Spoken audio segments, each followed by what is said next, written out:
En el año 2013, conmemoramos el centenario del natalicio de Efraín Hernández Cholocotzi, destacado maestro que laboró en la Universidad Autónoma Chapingo por casi 40 años. A 22 años de su partida, la vigencia de su legado en torno al estudio de los recursos naturales y la agricultura tradicional se torna cada vez más apremiante. Ahora que la agricultura campesina se ha relegado, menospreciado, y la modernidad neoliberal se empeña en desaparecerla. En voz de sus discípulos y colegas, se presentan las aportaciones del maestro en los diferentes campos científicos que abordó y las perspectivas de esos campos barbechados en la parcela del conocimiento.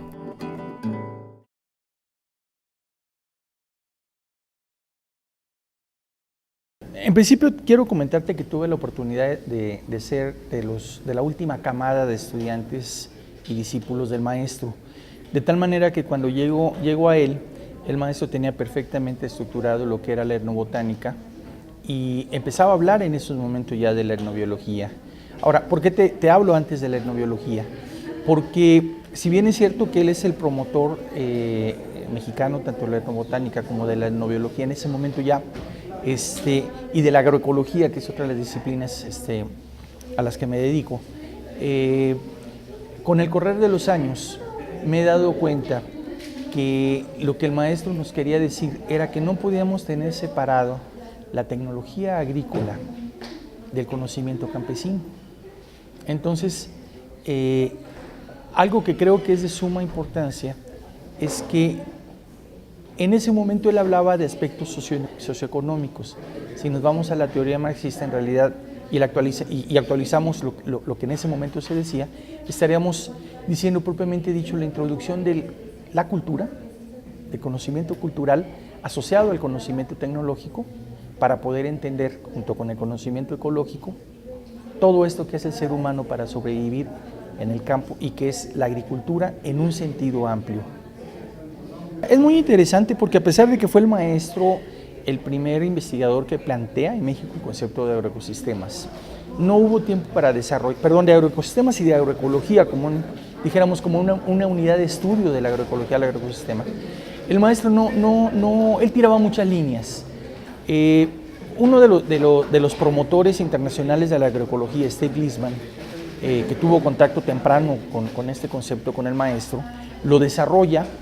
Y al igual que él hay otros investigadores en el mundo y desgraciadamente la agroecología que se desarrolla en México le hace falta justamente lo que hablábamos, la parte cultural, ¿no? Entonces mucha gente incluso confunde agricultura orgánica con agroecología, otros confunden ecología política, esto es la lucha por la tierra, los movimientos campesinos con agroecología, ¿no? Comida sana con agroecología, pero dijéramos, estos son recetas. Al final de cuentas lo importante es lo que la gente piensa, lo que la gente quiere, lo que la gente necesita y lo que la gente expresa. Entonces, todo esto está mediado por la cosmovisión de cada uno de los pueblos. ¿Qué quiero decir con esto? Con la forma de ver el mundo, ¿no? Entonces, considero que el reto de la etnobiología en este momento en México, para poder hablar de una verdadera etnobiología mexicana, es que conozcamos todos y cada uno de los grupos, los móviles para la producción y la forma como está produciendo todos y cada uno de los grupos mexicanos, que son más de 60 de los grupos étnicos mexicanos, ¿no? Y creo que en ese momento podríamos estar hablando de una agroecología mexicana. Mucho del pensamiento agroecológico lo tenemos presente en nuestra agricultura mesoamericana desde hace 5 o 6 mil años.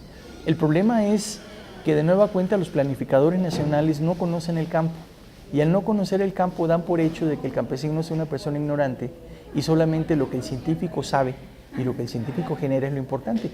Lo curioso es que muchos de los paradigmas, por ejemplo, el de sostenibilidad que actualmente está en boga, la sustentabilidad, el maestro Hernández X lo planteaba desde hace muchos años, basado justamente en el conocimiento que el campesino tiene de sus recursos.